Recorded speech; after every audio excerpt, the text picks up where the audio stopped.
If you can get yourselves to the Galapagos Islands tomorrow, you have a cabin available like for free on our cruise. And we were like, no way. Now, we don't normally tell this because I think it makes us sound really stupid. We actually turned it down. I was thinking, because you're traveling to all these places and you obviously are recording at the time, does that give you access to situations or stuff that you wouldn't otherwise have? Are people more willing to, or do you think you have experiences that you wouldn't have otherwise? Basically, is the podcast enhancing your travel experience? Yeah, 100%.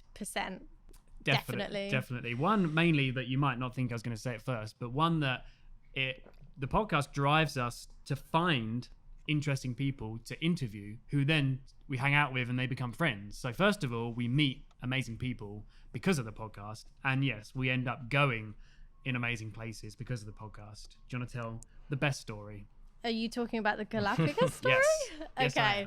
So not only has the podcast pushed us to meet incredible people around the world, it's also let us have free trips. So we got to work with like different tourist boards and tour companies, and we were in Ecuador, and their islands, they own the Galapagos Islands. And how many miles away are they? About 1,000 miles. So yeah, it's a decent plane journey away.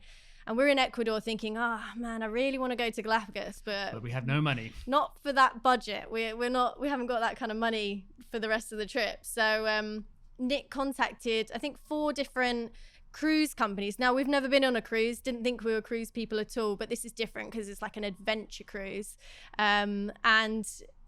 He contacted 4 different companies. One actually came back to us saying, well, if you can get yourselves to the Galapagos Islands tomorrow, you have a cabin available like for free on our cruise. And we were like, no way. Now, we don't normally tell this because I think it makes us sound really stupid. We actually turned it down initially, at first. Because the flights are expensive.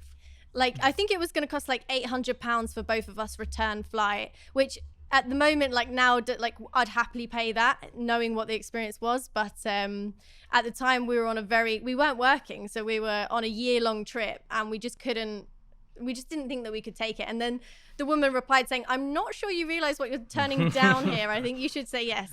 Long story short, we said yes. And it was just the most incredible thing. We were like in the middle of an Attenborough documentary, I swear. One night we had about 500 sharks surrounding our cruise ship. We were in the water at one point while some pelicans were feeding, and they were just like diving into the water right around us. It was incredible, wasn't it? Swimming with sea lions and all the big lizards that you see, the massive, the giant tortoises, not turtles, the giant tortoises.